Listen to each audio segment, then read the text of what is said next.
Phenomenal. Well, we'll dive into it, be respectful of everybody's time. And like I said, got a lot to go over. So I'm excited to kind of share a little bit about what we've been putting together on this particular presentation. All right, so today's presentation title of it is Running a Marketing Audit on Your 2024 Results, and of course, setting yourself up for success in 2025. So the premise of today is, audit's not a word that maybe everybody loves, but I think it's appropriate sometimes when you're trying to review what you're working on and then ultimately make a plan of how you can potentially get better results next year. So these are, in my opinion, and what I think what we're going to talk about today. This is an assortment of some of the most valuable plastic on the planet. So there's lots of plastic on our planet, unfortunately, I guess, in a way. But this plastic is some of the most valuable because it is made by Lego. So if you have kids, I have kids, and my oldest is out there right now. Most kids love Lego blocks. Even some adults love Lego blocks, and that's fine too. I, for one, am actually really tired of Lego blocks penetrating my feet as I walk upstairs in my house or I walk through my kids' room. I can easily find those Lego blocks just with the ball of my feet whenever I want to. So that's kind of unfortunate. But it turns out that Lego in 2023 did $10 billion in sales. I knew they were a big company. I'll be honest, I didn't know how big Lego actually was. So to kind of do some research for this presentation, thinking about different companies and how they've become successful, I kind of found the story of Lego, and I, did some research into how large they are, and it's kind of melts my brain a little bit to realize that they sold $10 billion in Legos the last year that they have data available. So in 2004, though, that was not the case. In fact, in 2004, Lego lost $320 million. I had to convert it from, I think it's like Swedish, currency over to US currency. But in 2004, Lego lost $320 million and they were in the red and kind of on the way to bankruptcy, kind of on the way to irrelevance. And this was long after Lego had become successful. They had a lot of customers, they had a lot of clients. People loved Lego. And yet in 2004, things were going pretty horribly for them. In their annual report, they talked about it and they said competition from abroad and the computerization of children's playtime is the reason why they felt like they were losing market share, while they were spending a lot of money and they weren't really getting good outcomes in their business. In fact, like I said, Lego was actually on the brink of bankruptcy. So a turnaround obviously was needed. So Lego Group actually hired a consulting firm, BCG or Boston Consulting Group, to come in and evaluate what Lego was doing, give them some advice, give them some feedback, and see if they can turn around what was obviously desperately needed to take Lego from, where they were losing $300+ million per year back in 2004 to, of course, now we see them today as this huge success story, and they've been able to recover from their perceived weaknesses or what they thought was the problem at the time. So some of the details don't matter too much, but we're going to go over some of the things that just to kind of understand the mindset here. I think that's an important piece to understand as we get going. But by 2005, they had actually changed everything in their entire organization, and they redid and redesigned all of the actual Lego sets they were putting out. So from 2003 to 2005, everything was basically put in the trash. They started over. They're doing fun stuff like this. We've got Star Wars stuff. This is one I remember as a kid, or maybe as like a teen growing up and looking at this kind of stuff. And of course, we see 2003 was bad, 2004 was okay. They eked out a small, tiny profit in 2005. And then since then, 2006 all the way up here to when the last data was available in 2023, excuse me, they've generated, billions upon billions of dollars, and Lego has been super successful. But if you go look at their reports today, they will actually talk about this period as the moment where they had to sit down, reflect, audit, review, see what was going on, understand what they needed to change inside their business. And now, of course, we see Lego as a huge success, but you wouldn't have felt that way back in 2003. So Lego saved their business with an audit, and I would say this is very important as well, by taking action. So they reviewed everything, they understood what the problem set was, but then they took action and they revamped and redid everything. And I certainly hope that if you're here with me today, or if you're listening later on, you're not losing $320 million a year. That would be very less than ideal. But perhaps you're coming down a bit. Perhaps your bookings are down a little bit. Perhaps your demand is down a bit. Perhaps your lead flow is down a little bit. And so you've got to figure out paths to get there. And perhaps an audit is the way to get there. And that's kind of the bulk of what we're going to talk about today. So for some people here I'm seeing in the room and things like that live, and maybe if you're watching later on, we haven't chatted before, we haven't met before, so I just wanted to do a minute or two about myself, our company, kind of what we do, and I know there's some new people here that we have not connected with before. So first of all, thank you for attending. If you're here live, if you're watching later on, we super appreciate that as well. I know your time is super valuable, so I'll try to make it as valuable as I can on my side of things, giving you the information that you need to make your audit and your business more successful next year. So my name is Conrad O'Connell. I'm the founder of BuildUp Bookings. Last year, I wrote a book called Mastering Vacational Marketing.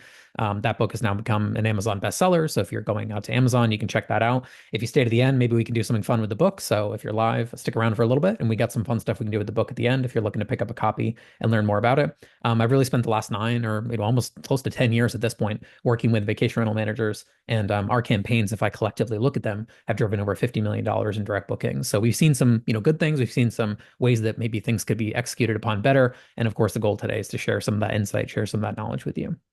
So just a note kind of on some of the clients that we worked with over the years. I did a poll at the very top of the kind of webinar here as you were jumping in, asking folks to tell me a little bit about themselves. Looks like most people today have kind of selected that property manager button. I see 83% of the respondents so far have said property manager. So that'll be kind of where I'll try to bias maybe some of my advice here or some of my feedback. But I see we've got some other folks that have clicked the single property host button. So I'll try to give them some useful feedback as well. I think the good news about this is that the fundamentals of marketing, which is the last webinar we did, and the audit of those fundamentals, which is kind of what we're talking about today, are broadly similar. Like the way that you might execute upon them is a little bit different if you're a single property host versus a property manager, but it's kind of like you've got to get to the outcome the same way, right? Like you're going to drive on the same roads, whether you're driving a Ferrari or a Honda Civic, and you still got to follow all the traffic laws, right? One of those is going to be a lot more fun experience than the other. But I think the good news is that what we're talking about today really applies to a lot of different folks. And I just wanted to share again a little bit about, the clients that we've worked with, they're generating a lot of revenue from bookings. And, we use this tagline in a lot of our marketing, and I like it, obviously for reasons, because I think it talks about the effect that our clients have. And I think that's ultimately what you should be looking for when you're thinking of how to improve your marketing, or what you're looking for when you should be thinking about, again, most folks here today are property managers. It's really about the client. In your case, your client is probably the homeowner. How do I get them the best results? How do I get them, how do I make my company better so that they get better results? I think that's kind of what these audits could do on the back end of them. You can learn a lot from them. And yeah, all the fundamentals, or the audits that we're going to talk about from the fundamentals last time, still apply today. So here's just a smattering of examples. We don't have to spend a ton of time on this, but here's a client that we're working with, single market. They've got 125 units. They've done $1 million in direct bookings in the last 12 months. There's another client, 2 markets, about 200 units or so, 2 different beach markets actually based in Florida, which, as we record this right now, they're in a different spot for sure now than they've been in the past. And we certainly hope the hurricane passes without too much, long-term damage. But this is a property manager that's over the last year or so generated a little under $3 million in direct bookings. Another client that we work with that's going to do just about $5 million this year if we look at it in terms of total direct bookings. This is a resort we work with that's going to do a little over $6 million this year in direct bookings here locally to me in South Carolina. And we've seen a lot of different, data come from these. So I could have kept going, give more examples, but you get the point, which is that all these vacation rental managers and hosts audit what they're doing, they review what they're doing, and they figure out ways to make that better. So let's dive in, shall we? Running a marketing audit, what does that look like for your business? How can you see, the results from that once you actually get started with everything? So I kind of wanted to break everything into these different categories, and I could have there was really no limit to the number of things I could have put into the audit, right?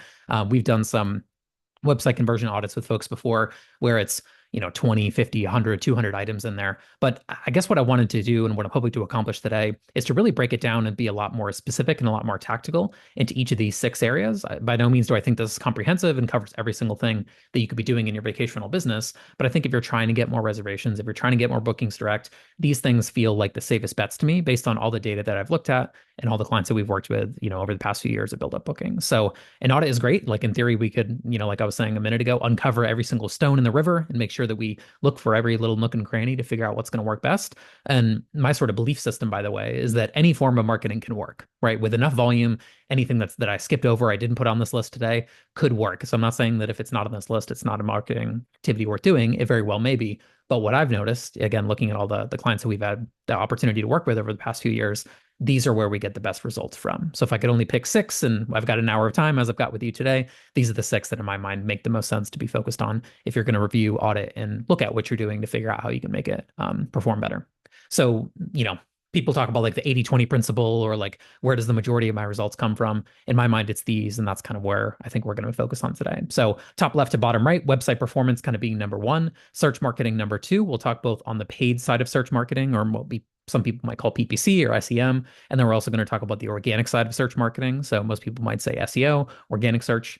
We're going to talk about that. Same kind of concept with social. There's kind of an organic component to social, and there's a paid component to social. There's also a few channels within social. Facebook and Instagram will kind of be the focus of today's, talk and audit and things like that. But of course, there's other social channels that you could focus on too. TikTok would be a good example. So we could talk about that as well as we get going.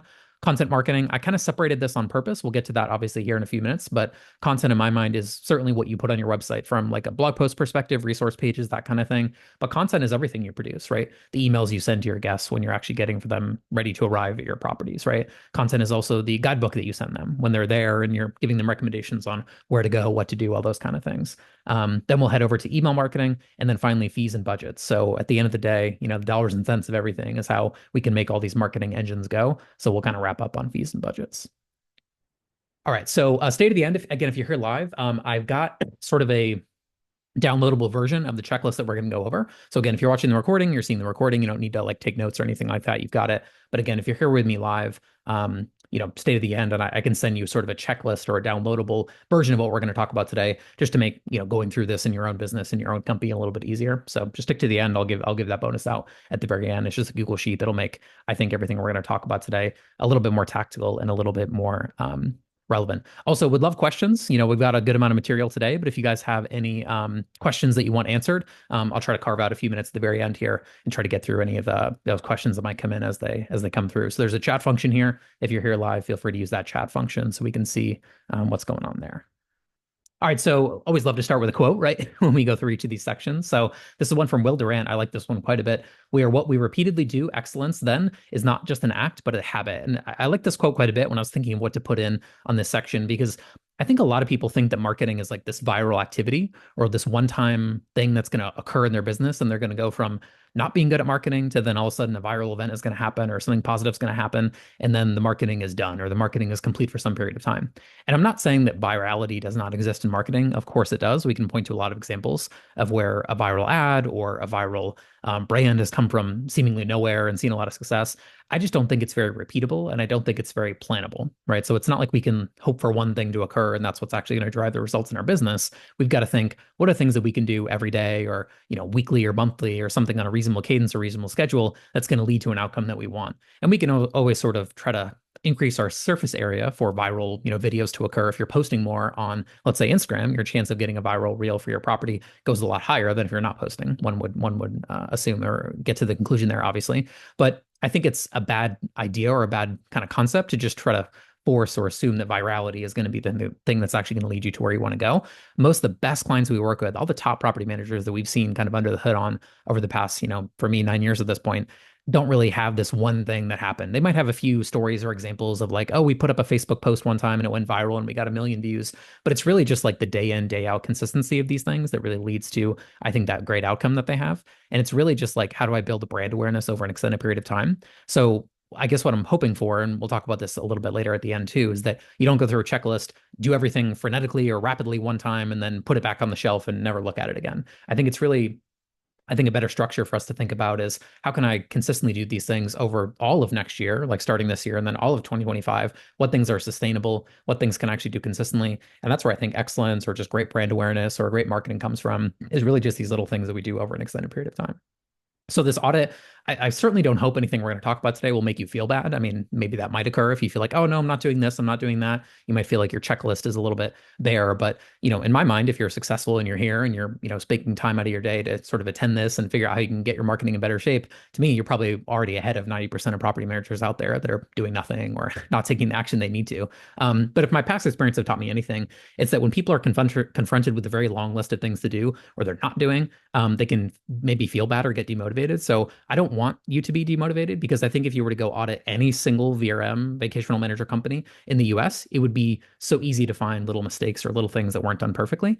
We've had the opportunity to work with these large, property managers that are doing, millions of dollars a year, 5, 10, 15, 20, 30, $40 million a year in gross booking revenue. And they've got a team of people, like 5 full-time team members that are just doing marketing inside their business. And I can always go in and pick at something, right? And I can find something that's not done perfectly. So again, the goal today is not to find 1,000 things that you need to do. The goal is to find 2 or 3 things that you can commit to and work on and those sorts of pieces. So let's start with website. I think starting with website is perfect because sadly, it's unfortunate. Even great marketing can fail with the wrong website. So I kind of do feel like, it's the thing to start with, because a lot of the other pieces that we're going to talk about layering in from here on the audit of search marketing, social, email, these other pieces don't work well in my experience if you don't have the website tuned in properly. And we've had a lot of examples recently where we're working with clients and they sort of shed the old, dated website and they get a new one in place that has all the right tracking in place. We're going to talk about that. It has a better aesthetic, a better brand, a better look and feel. And then all of a sudden the same marketing we were doing before starts working a lot better. So I think this is a common one where, sometimes if you're thinking or you feel confident that maybe the website is the problem, some marketing people will try to maybe talk you out of that. Oh no, you need more traffic. Maybe, but in my experience, like the website is often the problem if you're not getting the results that you want. And I think we got to start here with the website, but talking about traffic though. Let's look first at the audit of the traffic. I think the questions to ask yourself when you're doing this kind of audit and review is, where are people coming from? What traffic sources drive the highest volume? And then what traffic sources drive the highest conversions? I think those are the simple questions to ask as you're getting going with kind of this review of your website itself, is that we all have subjective opinions about how the website looks and how it feels. Those are all kind of things that we just feel, it doesn't really map into it. I think data is going to be your friend here. So I think having very clear, very obvious understanding of here's all the deals or here's all the bookings that are coming in, here's where they're actually coming from, and then where am I getting the most traffic, are just the fundamental questions to ask. Because what you may discover, a lot of our clients have discovered this over the past few years, you may have a traffic source that drives a high volume of traffic, but a very low level of bookings. Now, it doesn't mean that traffic source is not helping you or benefiting you in some way.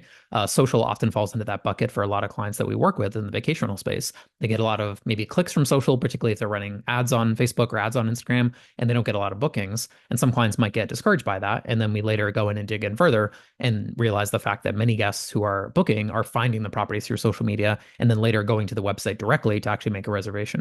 And when I say directly, I don't just mean a direct booking. I just mean like they're going later to the website in their browser or something like that by typing in the URL, hitting enter, and going to that website. So I think understanding these kind of pieces is probably the first piece of the audit to really get a good handle on where people are coming from. And to this conversion piece really quickly, I think that's the second pillar here that we have in the audit.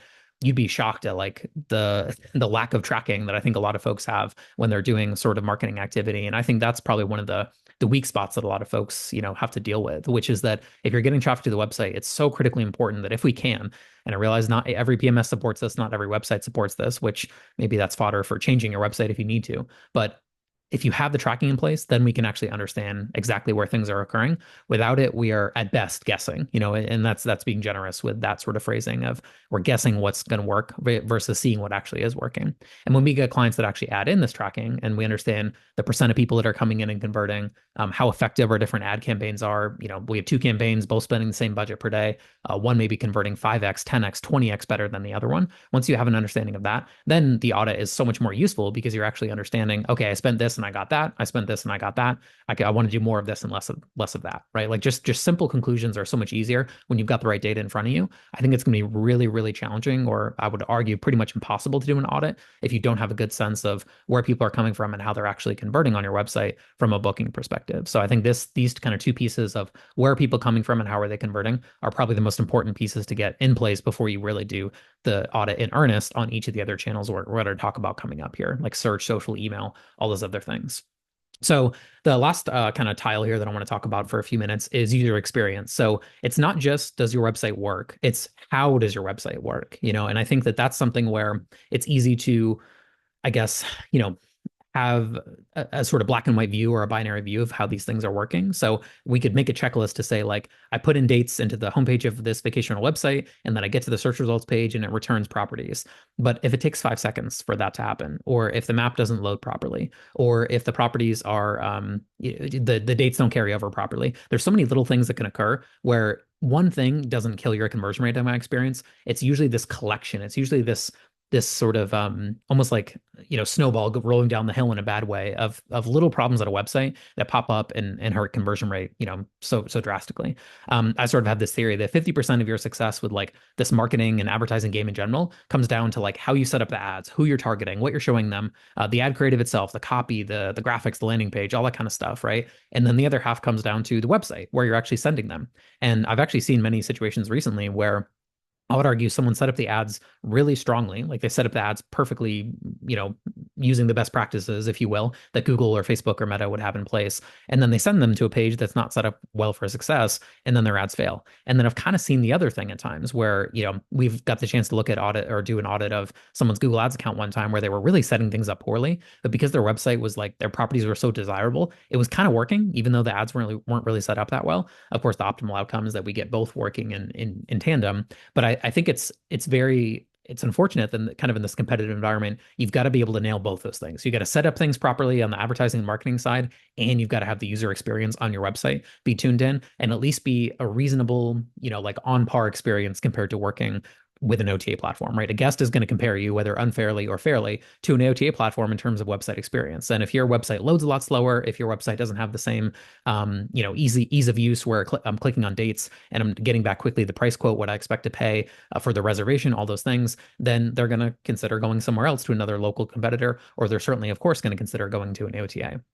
So is your website ever going to be as good as Airbnb? Probably not, of course, right? Your website's not going to be as good as VRBO or Vrbo, but you don't really have the same outcome as them. You're not really trying to market for, millions of different listings, hundreds of different destinations. You're focused on one market. So your problem set is a lot smaller, but the truth is like the website UI UX piece cannot be skipped over because you've got to have both in place for things to really be successful. So just to give you some metrics or numbers, once you've got the conversion rate tracking tuned in, I consider targeted traffic should convert at least 1% for us to feel like we're doing the right thing from a user experience and kind of overall conversion rate perspective. So just to give you some examples of what I consider targeted traffic, if we're sending in paid search traffic on a very specific keyword to a website and it's not converting at least 1%, I feel like there's usually something wrong on that website layer, right? If we're bidding on a very specific term, or even, more specific example, if people are searching for like the name of a company, the name of a brand, the name of a listing, the name of a vacation rental home, they get to that page and they're not converting at least 1%, then usually something's off on the website side of things.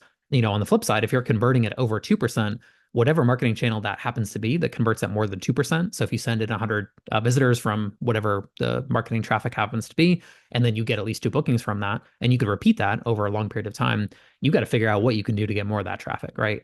Almost any paid advertising or any sort of campaign that converts at 2% is worth doing as much of it as you possibly can hold, or as much of it as you possibly can as you get going to really figure out how you can get more of those reservations, excuse me. I had a call with a client recently, and we were talking about the fact that their best converting email campaign is a very simple plain text one. And it's 2 guests that are staying in the units currently, asking them if they want to book for the following calendar year. And they convert like something ridiculous. I mean, like 15% of people who are staying with them will say, oh yeah, I'll take the same weeks next year. And I'm like, well, how do we make sure we get that message in as many places as possible? Because like when I'm on vacation, I don't check my email, right? So like you can send me the prettiest link in the world to your website. When I'm on vacation and I'm disconnected, I don't want to look at it. I don't want to engage with it. So we added in text. They're going to add in text marketing to kind of this approach. And now we've got a marketing thing that's converting at 12% going out via text and going out via email. Sounds like a simple enough insight, but like this audit of like uncovering our highest traffic converting sources was what led us to this outcome of how we can figure out where the actual bookings are coming from and where they're converting the best. So again, the website is so critical. The website is so valuable. And without that being in good shape, and most importantly, understanding where traffic is coming from and how it's converting, we're going to find everything else here a little bit harder. So that's website. Let's go along a little bit here to the search marketing journey and just cover a little bit more of that side of it. So the first like marketing channel that I put up here, obviously on the audit checklist today, is search marketing. And the reason for that, and this is a question I get asked all the time, right? If you could only do one thing, what would you do? It's like the default question that a lot of people seem to have for me when we're going through all these different marketing ideas. And my answer is always search. And the reason that I say that is that if I can only have one channel that I could leverage, search, I know, can drive the highest volume of traffic compared to doing social media marketing or doing email marketing or these other things.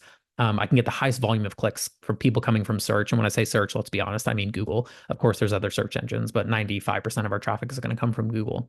And I know that the quality of the traffic coming from search is often very high as well, right? When people go into Google and they're searching for very specific things, terms, keywords for content or keywords for individual vacation rental properties, those sorts of things, they convert at a much higher percentage into bookings or into leads directly than other channels do by a pretty wide margin when I look at it. So if you're going to audit one thing, if you're going to do one thing next year better than maybe you're doing it today, search feels like a really safe bet to me based on all the data and analytics that I review on a regular basis.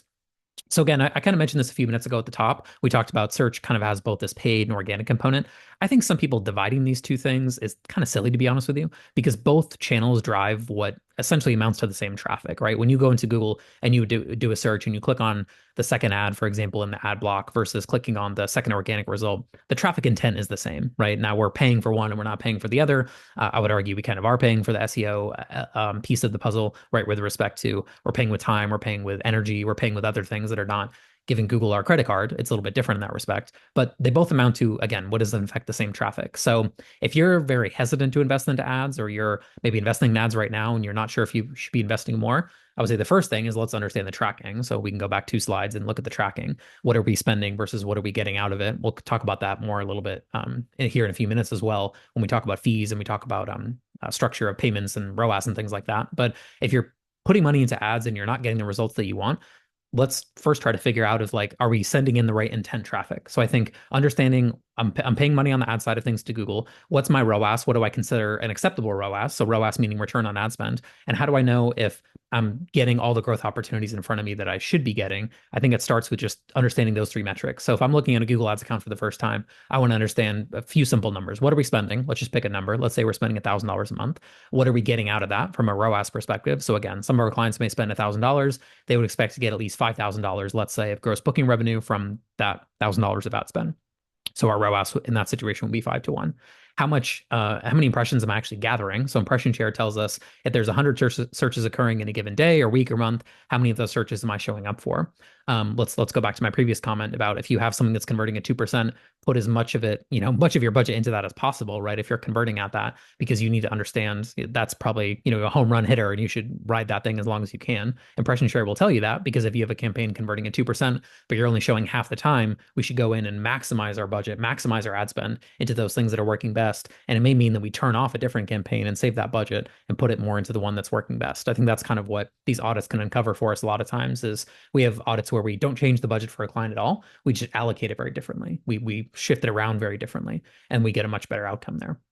And then, that was this last idea on the paid side of things. Where are my growth opportunities? Where am I not investing enough, or what keywords am I bidding on that are not working well? And how do I find new ones that can work better? My sort of thesis here is that it's kind of like, there's kind of like layers of how specific a search is in Google. And you want to be, as much as possible, you want to be at the bottom of that wherever you can at first. And then over time, you actually get a little bit more broad and you get a little bit more generalized into what keywords are going after. So to give like a specific example, the fictional example I do in the podcast all the time is not a real company called Conrad School Cabin Rentals. Well, the first like paid search layer I may want to go through is like people looking for the names of my company, this fictional company, Conrad School Cabin Rentals, and also the name of any listings I have in that company, right? So I have one, and it's called Julian's Getaway, right? That's my son's name. So just picking simple things here. I want to make sure that when people search for the name of that property or the name of my company, I'm coming up and those growth opportunities are fully captured. Like no one else can run on my terms, both on the property level and on the brand level, other than me, or I'm showing up there as much as I can. And in this situation, I want to show on both the paid side, I want an ad to be running, and I want to show up on the organic side. So it may mean that I need to do work kind of in 2 different areas. At first, I need to make sure my page is optimized properly from an on-page SEO perspective, title, content on the page, and so on and so forth for that keyword. And then I also need to make sure that I'm running an ad when people are searching for those things. You'd be shocked how often people go into these like very broad and generalized keyword examples. They want to let's say they want to rank for a term like Myrtle Beach vacation rentals. That's where I'm based here in the Myrtle Beach area. And they want to rank for that before they've got like the basics down. So I think it's getting that basics down first, then going into these next pieces after that on the paid side. So let me just go through my notes here, make sure I got everything. So yeah, next up, SEO. So we could have done a lot on SEO. I probably could do an hour, to be honest with you, on just doing a technical SEO audit. But in the spirit of trying to keep to today's outline and today's goal, I won't do that. We'll talk just kind of about a high level of like, if I could only audit or review one area or one portion of a SEO campaign, what would I look at? And the answer for me is always going to be Google Search Console. So when I look in Search Console, I can see clicks that are occurring. I can see impressions where my website's actually showing up for, and then I can see how people are clicking on the website and finding me. So the one thing I think that it's important to understand is that in a perfect world, we'd rank for every term, every keyword that we want to in Google #1 all the time, right? That's the perfect world.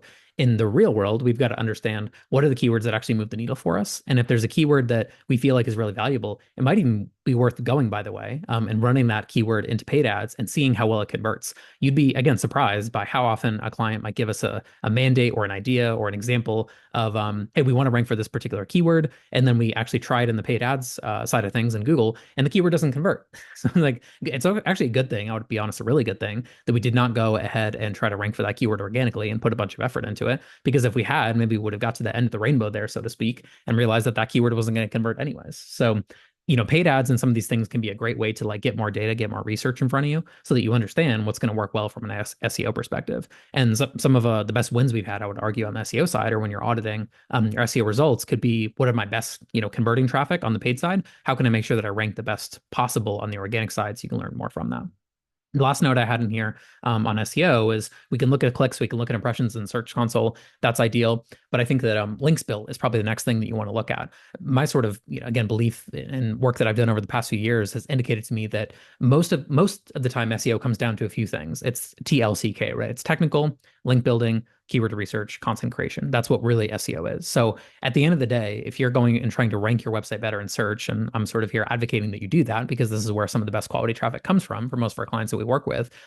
Once you've got the technical side of your website in what I call good enough shape, you don't need to always focus on that on a regular ongoing basis. It's in good shape. You can then kind of transition your efforts into other things.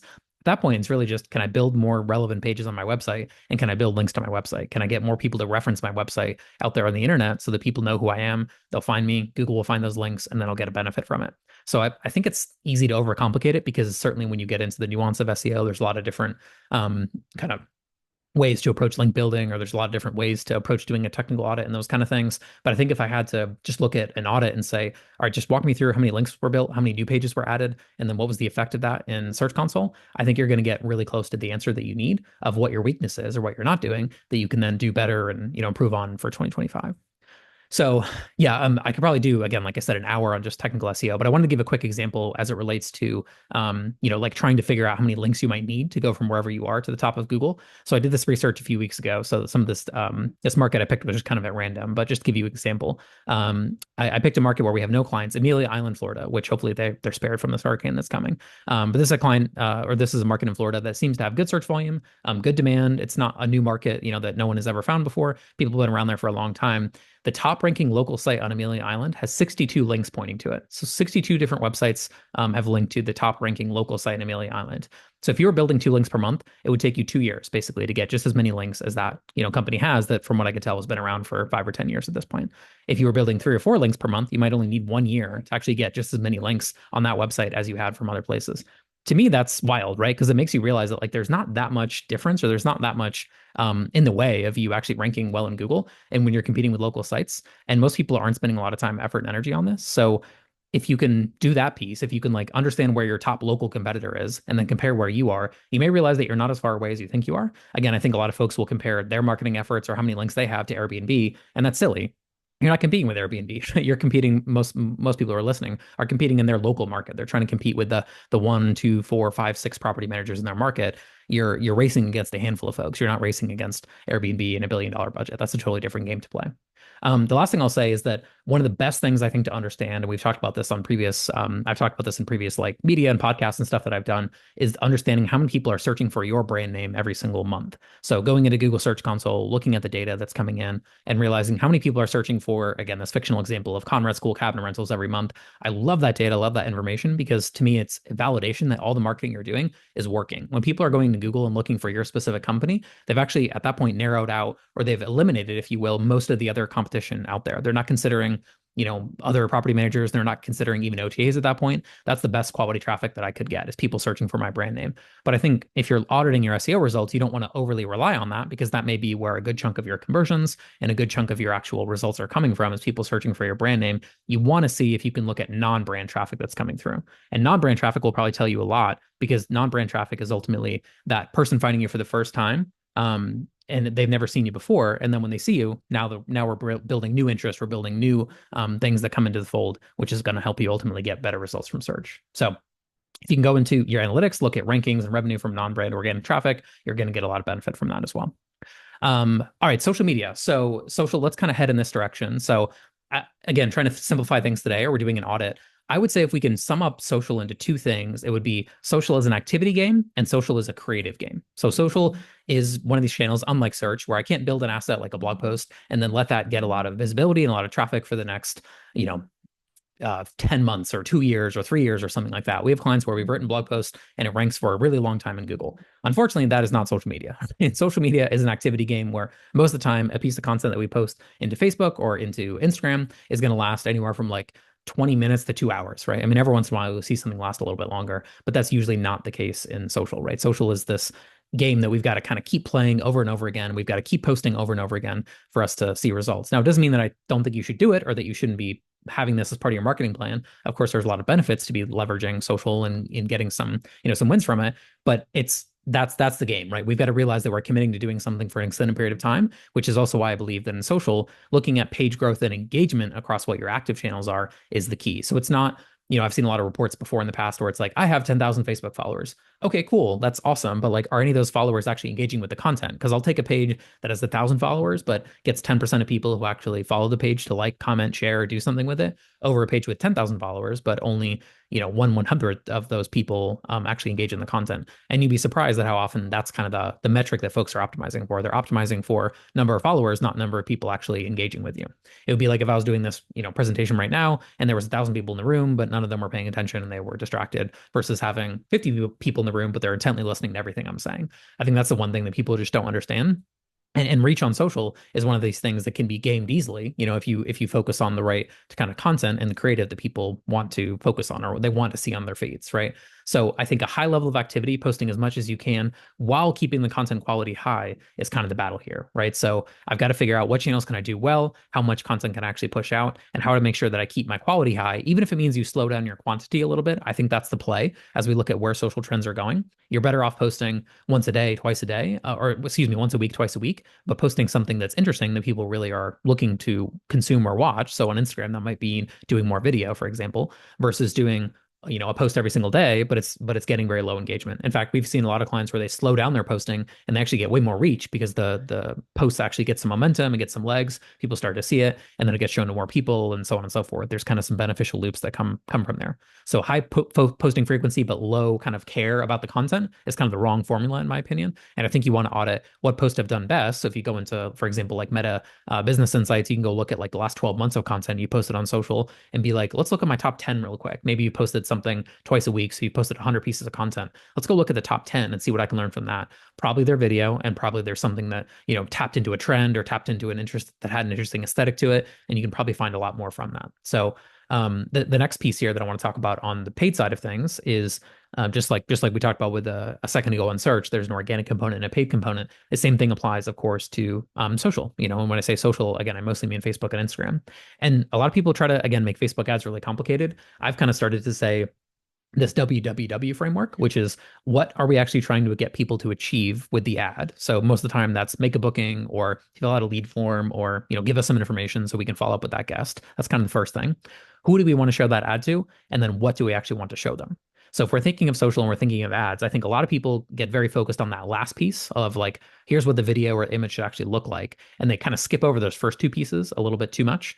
Which is what am I trying to actually achieve? So again, most of the time that's getting a direct booking or getting someone to follow the page or getting someone to fill out a contact form, getting someone to download our local area guide. There's a lot of different objectives depending on, the budget and the campaign and stuff like that. Who do I want to show the ad to? And then the last step in my mind is what do I actually want to show them? And that's where I think looking at, again, video creative versus static creative with all of our clients now, we're really pushing hard to try to make sure we can get video creative wherever possible. That's obviously where social is going, particularly on Instagram. It's kind of hard to keep going down the Instagram path without doing much in the way of, video creative, because that's where a lot of the consumption has gone on that platform. And that's different. A year ago, that was not the case, or it was the case, but it wasn't as strong as it is today. So understanding what the format is that people actually are looking for, what they care about, what they're consuming can make you a lot more successful when you're actually going to run those campaigns because you're getting it in front of the right people.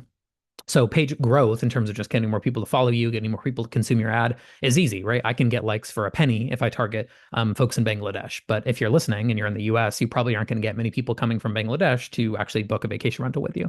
So it might cost us 10 times more to show an ad to someone based in Washington, D.C. versus someone based in Bangladesh or India. But that person is 100 times or 1,000 times more likely to actually convert. So I think that's kind of where, again, the numbers can sort of get confusing or get challenging at time to review and look at, because you're looking at stuff that's more vanity metric than actual real business impact. And I think that's ultimately what needs to be focused on here. So we talked about this a second ago, but yeah, what are we trying to do? who am I showing my ads to, and what am I showing them? So I think that the best thing to do in my mind here is to review the creative the most. I think the what you're actually showing them needs to be the most focus of like, if I'm changing my ads, why am I changing my ads? What am I doing differently in those campaigns? Maybe it's trying new music in the ads. Maybe it's trying a different edit. Maybe it's making the ads a little bit quicker edits versus the slower edits. Maybe it's doing the opposite. Those are all things that you could test and audit and review. Then the next layer up is like, who am I showing the ads to? Those may not change significantly. Like your core demographics, who you're actually marketing to on a regular basis, who come and stay in your properties the most, probably doesn't shift a ton year over year. Like, I mean, of course, over time, you'll see trends of perhaps different age groups attending, or people, maybe you get new properties, larger properties, and you can now host multi-generational families where you couldn't before if you had smaller properties. So over time, things may shift, but usually month to month, year to year, the actual audience of who you're showing the ads to probably doesn't change a lot. So let's see why I want you to be doing a lot of creative, right? So you can show them different stuff. That top layer objective really rarely changes at all, right? Like this campaign is trying to get bookings, this campaign is trying to get brand awareness, this campaign is trying to get more people to follow my page. So that changes the least. The what, the who changes a slower amount, and then the what we're actually showing them, that last layer, is what changes the most. That's where we're actually making a lot of modifications. So one just kind of some other tips here that I want to talk about. One thing I love to do when we're running ads for clients is actually keep people in a retargeting audience even after they booked. We've had clients in the past who have given us lists of people and said, hey, this person or this group of people actually already reserved. I want to go ahead and exclude them from the ads. I used to be like, okay, no problem. We'll take that list and we'll include her from the ads.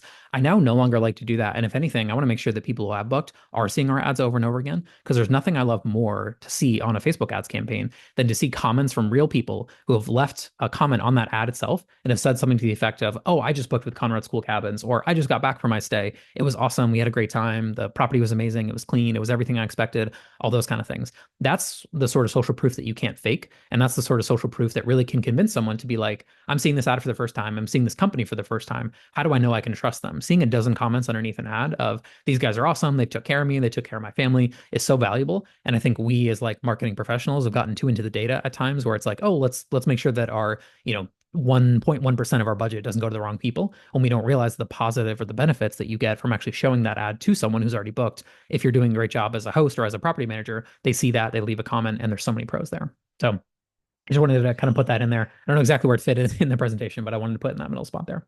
All right, so the last kind of tile here, tracking from social activity, and then what are the levels of views that we're bookings that we're getting from that social activity. So I talked about this the very kind of first section where we talked about website and tracking. Most of the clients that we look at, most of the audits that we do when we're reviewing analytics data, indicates to us that a lot of people come from social ads over to the website and then do not book in that same browsing session. So a lot of clients may, at times, I would say, kind of falsely or misunderstand the fact that people coming from social are not in the booking mindset in that exact moment for the most part, right? So if someone clicks on a Facebook ad and they look at a property detail page, for example, on your website, the chance of them converting are pretty low in that same browsing session, particularly if it's cold targeting, meaning they haven't seen you before, they haven't stayed with you before, this is the first time they've ever seen this property and they clicked on it. So the thing to measure inside of analytics is not who clicks over and converts in that same browsing session. The thing to measure is on the ad side of things. Let's say you're running ads, for example, on Facebook, is you want to look at your meta pixel data and understand how many people are coming, looking, and then converting later on once they saw that ad for their first time. Again, particularly for cold audiences. So if I show an ad to someone for the first time on social media, let's just say Instagram, for example, they click over to my website, they look at, let's say, a handful of photos, they put in some dates, and then they leave. That was not necessarily an unsuccessful ad. It could be that I planted a seed that I could harvest later on, which I can understand once I get the tracking in place from these pixel pieces. So the very first, again, section here, we talked about website tracking for analytics. This is a little bit harder. Again, you might need some custom work done on your website or with your developer, but you really want that metapixel tracking in place too if you're going to be running ads from social platforms like Facebook and Instagram, because you can see view-through conversions, which is really valuable to understand, again, particularly on cold traffic, for people who visit the website one time and then later return and make a reservation from that initial visit. So that kind of covers social. Let's head over to content. And I'm looking at our time here. Just want to make sure I get through everything. So I might go a little bit quicker on this section here. I did split out content for a reason separate from SEO, although obviously content is a portion and a chunk of what we're doing on the search and specifically on the SEO side of things. But content, I think, is one of these pieces that needs its own review or needs its own audit, because it takes many different forms, right?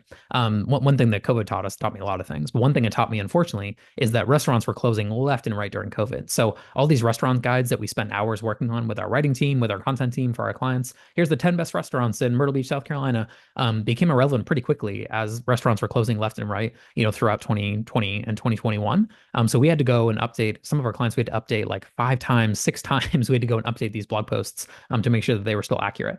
So it's one of those things where content decays, unfortunately, at a very fast rate, particularly online, where you are competing in the search results with people who have maybe more time and effort to update that content. Maybe you're competing with people in the search results that is their business. So their business is not vacation rentals, then they're writing content to support that side of their business to kind of get more awareness or attention. But you're competing with sites where their job is basically to make the most comprehensive updated list of restaurants in a location like Myrtle Beach. So the content decay, I think, is something where auditing and reviewing what's actually going out from like a blog post perspective, or what's going out into things like guidebooks, for example, what's going out as like your recommendations for when guests are coming and staying. These are things that need to be, again, reviewed and audited quite a bit, because things change quite a bit. And you want to be on top of that. I think there's nothing worse than breaking the trust of a guest by saying, "Hey, go to Cooper's. Cooper's is the best seafood restaurant here in the area," and then Cooper's closed 2 months ago, and you're still recommending that, in your guidebook or something like that. So, yeah, if I was going and doing the content audit, what am I looking for? Content written and pieces published. Again, I think the something I see somewhat commonly when we're doing reviews or lists of project work for clients is we see a list of ideas, but we don't see the actual published content from those ideas. So I think that having a list of what you want to work on is great. What's better is not just having a list of what you want to work on, but actually understanding what's been published, what are we actually getting out there on the site, and how well are those pieces performing. So new content, we can look at Search Console, for example, and maybe we're not looking at traffic at first, we're looking at impressions. So we're putting out a new blog post. How many people just saw it in the first, let's say, 35 days after I published it? That could be a good measure if Google's taking to that post, if we're getting some benefit from it, excuse me, and if we're getting, a lot of reach from that content. It might be a red flag for you if you're publishing 5, 10, 15, 20 articles per calendar year, and you're seeing, each post get no more than, let's say, 500 impressions. That could be a pretty red flag signal of like, what I'm publishing is not connecting, or it's not landing with people at all. I know there's search volume here and I'm not capturing it. So I want to figure out, how I can improve that and how I can get that better. Content is not just written, though. I've talked about written content there for a few minutes, but videos published. How many views am I getting per video? Are people searching for my brand? So one thing that I've seen, going back to this earlier commentary about viral videos, one thing I've definitely seen from that when clients have those is that people actually see the video go viral on, let's say, Instagram, and then they're going and searching for the name of that property or searching for the name of that property manager on Google. So you see these kind of like multi-channel or kind of cross-channel effects quite commonly in our industry, in our space. When things do well in one channel, they tend to kind of bleed over or start to impact another channel pretty quickly. So a video goes viral on social media showing a vacation rental property, and then 24 hours later or less, we're starting to see clicks come in from Google of people looking for that company or looking for that property name. So again, if your content is never landing, and over the course of a calendar year, you never have an example or a situation where you're seeing that occur, these are things that you might want to audit and review and say, how can I make my creative work better? How can I go get inspiration from other accounts? Maybe I need to look at local competitors. Maybe I just need to find a similar market somewhere else. So if you're in a beach market in Florida, go look at beach markets in California and see what they're doing over there. And you can probably figure out a lot of paths to kind of creating, better stuff there. Just a note here too, I think too much content is self-serving. I think when you're writing a blog post, when you're making a video, it's not about what your business is about and what you do. I think you want to actually go to that next piece and understand what people are actually viewing, what they're actually consuming, what do they care about? What's the pieces there? Then one last note here. I love this Alex Hormozy framing, more and better, doing both at the same time. So in a perfect world, we're doing more content. But going back to my earlier commentary on social, we've got to be careful if we're doing more content that we're also doing better content. So those are just the yin and yang you've got to balance, and those other pieces that you've got to have in place here. All right, let's head over to email, because I've got email to go through and then I got fees to go through. So I just want to make sure we get through each of these pieces here on the email side of things. So email, perhaps not the channel that most people start with, but it's also, I think, one of the most successful channels for a lot of our clients. So kind of like with SEO a few minutes ago, we talked about really there's all these complicated ways that people will try to make it seem challenging to do, but there's really just 2 or 3 things that really matter in email. I want to make my list bigger. I want my email list to grow with relevant guests or relevant potential guests. I want to send to my list enough where they recall us, they remember us, they have kind of, they have brand awareness of us in their inbox. And I want to send them things that they open and that they care about. So those are kind of like my high level objectives with email marketing. So if you're tracking or if you're auditing email marketing, like your email marketing results, I would think you want to first consider how many people are seeing the content that I'm publishing. How many people are on my list? How many gains or let's say net gains are occurring on the email list? So if we're growing the email list by 500 people a month, but then we're losing 700 people a month out the back door through unsubscribes and hard bounces, then we're losing 200 people, net every single month. That's a cause for concern. Of course, your list should be growing over time. Most people aren't tracking on a monthly or even quarterly basis how big their list is. I think that's a mistake that's easily correctable. I want to know how many total sends went out there. So if I have a list of 10,000 and I email them once a month and that list stayed the same for all of this year, I would send out roughly 120,000 emails, which is a lot when you think about it. But over time, you're probably going to have, for example, resends. You're going to have some people open the email more than once. You're going to have people, the list is going to grow. You're going to get your list maybe that starts this year at 10,000 to 12,000 or 15,000 by the end of the year. So these are all things that you can help, work on to potentially grow and get more results from them. So the ways to grow your list, a pop-up on the website. We've talked about this, before. I think it's one of the safest and kind of best ways to get more people on your list is just ask for the email more directly. Some people put like a little newsletter sign up stuff to the bottom of the footer of the website. Those things don't work really well. There's not really much incentive there. The pop-ups that work the best for us are pop-ups that have a fixed dollar incentive to them. So sign up and save X on your next vacation. Now, some clients are more in the luxury market. They don't want to do that. That's understandable. Even a pop-up that offers a guide, come here and download our guide, to vacationing in this destination. That can work better than not having a pop-up, which is what most people have. I'd say the next way to grow the list is in property or guest level collections. So like I'm a huge fan of SafeFi, for example. I think that's the most successful tool that you can put in place to get your email list to grow faster, particularly if you're not, getting many direct bookings. If most people coming and staying are coming through Airbnb, those email addresses, as you might know, are pretty much useless. I think the next best thing after like a SafeFi type solution is to have like a guidebook gate. So it's like, hey, here's your door code. Click here to get it from the guidebook. And by the way, put in your email address to access the guidebook. I think that's kind of second best. And then third best in my mind here would be for email list growth, contests or giveaways. So I want to target relevant people. I want to make sure that people who are seeing my email, offers and stuff like that are relevant. So in the past, we've done contests and giveaways. We've promoted them with Facebook ads in order to enter the contest or giveaway. 3 free nights at one of Conrad School cabin rentals. You go to enter in your email address, and we're targeting people who are fitting our ideal profile in terms of location, demographic information, and that sort of thing with Facebook ads. So I think ideally you should be sending once per month. I think it's really hard to justify going under once per month from an email marketing perspective. 2 per month to me is perfectly fine. I think it depends a little bit on like your targeting, what you're actually, what your messaging is and things like that on that email itself. We have clients that send weekly. I think that can be too much. You've got to look at your data and see, what's kind of the rule of thumb I have is like 1 per 1,000 for spam. So if you have a list of 10,000 contacts, you better not be getting more than 10 spam complaints per email send. That's when you're definitely going to get in the hot water with the with the actual folks that are running the email platforms like Gmail and Outlook and these kind of things. So 1 per 1,000 for spam. And then I kind of think about 1 per maybe 100 or 1 per 200 for an unsubscribe. So if you're sending emails to a list of 10,000 people and you're consistently getting 25, 35, 45, 55 unsubscribes from that list, you're probably sending too much and or the content that they're seeing is not appealing to them. So it might be looking at the creative, looking at what we're putting in there and understanding how that can, perform better. Our kind of target for the most part is 25 to 40% open rates tend to be ones that, work well for us or that we see good results from there. And then I think the last thing here to think about is what can you automate? So all these things that we talked about is excellent. How can I automate, for example, getting more people to sign up on my list? I'm sending them an email, a sequence automatically. So I'm not having to go in and actually trigger anything. People are just getting that email once they sign up. All right, fees and budgets, and then we got some time. I know one question came in, so I want to pop that one on the screen here and get to it. And hope you're all having an awesome day. Thank you so much for attending. It really does mean a lot. All right, fees and budgets. So I think this is a struggle that pretty much everybody's fighting. I know we're fighting this on a daily basis, so by no means do I think we have this perfect. But I think in a perfect world, what it looks like is that your marketing efforts have a full understanding of what the ledger looks like of a booking. So let's say, for example, that there's $1,000 booking that comes in. How much of that is rent? How much of that is fees? How much of that is taxes? And then most importantly, how much is the margin on all those different things, right? So in this scenario, just to make it simple, $1,000 booking came in, $800 of that booking was rent, and then the property manager keeps 20% of that $800, right? So now we're starting to build a little bit of understanding of I'm running ads, I'm doing marketing. How much can I actually spend to acquire a booking? What's my actual cost? And then what's my actual return on that cost? So I can better understand what I can invest more into and what I can invest, less into if something's not working or it's not driving the results we want.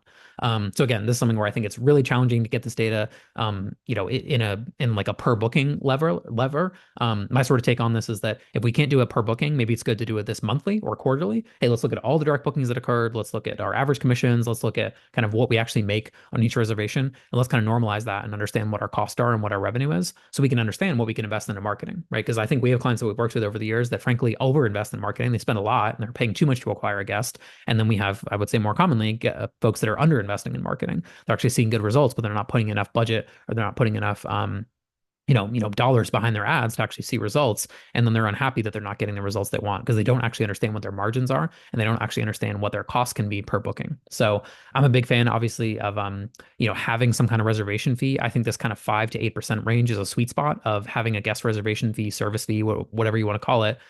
Because most people that we work with on the property manager side, and I know that's most folks listening today from the poll we did at the top of the call, are getting a 15 to 25% commission. Every once in a while, I'll hear a market where the commissions are higher than 25%, but it's not super common. And most of our clients can't absorb all the marketing costs into that 15 or 25% commission. So we've got to have some kind of fee. We've got to have some kind of structure built out to where we can fund marketing through additional fees and revenue coming in. So this 5 to 8% kind of range is something I've seen a lot of. Some people do like static reservation fees. Again, you probably have to test and figure out what works best for you, but you've got to have the budget that you can put into marketing. Whether you're doing it with us or someone else, it doesn't matter, right? Like marketing costs money. We have to spend money to sort of make money. The classic business idiom here is very much true. And I think understanding what those fees are and how you structure them is so valuable to your marketing agency because you can tell them, hey, I'm okay spending X if you can deliver Y in terms of gross bookings. That is so valuable for someone in your organization that might be responsible for marketing. That's so valuable for an agency to understand because then you can get really the true cost of what things need to be performing.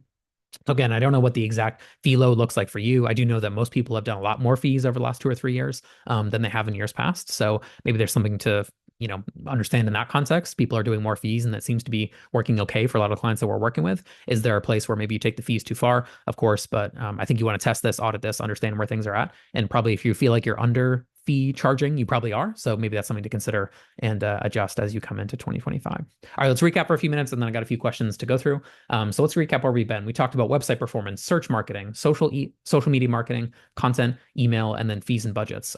These, in my mind, are the 6 pillars you can audit here to wrap up 2024 and get yourself in really, really good shape for next year.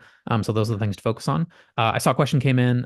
Hopefully, Michelle, you're okay with me saying your let's see here. Hopefully I'm okay with me saying your name. Let me go here. So the question from Michelle, I'll just read out loud for the benefit of the listener. Will you be talking about how or if you've had clients tracking offline bookings or online traffic as part of ROAS? I love that question. That's a good question, Michelle. Offline bookings can be tracked in ads. What you have to do basically is pass through specific information from your ad account over to wherever that booking happened to occur. Enhanced tracking or enhanced conversion tracking is what you need to opt into. Then what you're doing is uploading information from your PMS, like including the email address, when that person actually made that booking, that type of information. And then Google will actually match some of that stuff up for you. So if you say, hey, I got 25, direct bookings that occurred in, let's say, September, here was when they occurred. Here's the Google Click ID. Here's the email address. Tell me if any of those people clicked on ads, particularly if they booked, quote unquote, as Michelle's saying here, offline, which maybe means they did a phone call or they did a method that wasn't booking directly on the website. This takes a little bit of manual work. I don't know if a lot of folks are doing this, Michelle, but it's out there. There's frameworks for it. And maybe I could do a LinkedIn post on or something like that in the future on that. But yeah, it's definitely possible. All right, so let's see here. I know we've got a few more things to get through. So again, thank you for listening. Super appreciate everyone hopping around. Stick around if you're live. I'm going to go ahead and stop the recording, so bear with me.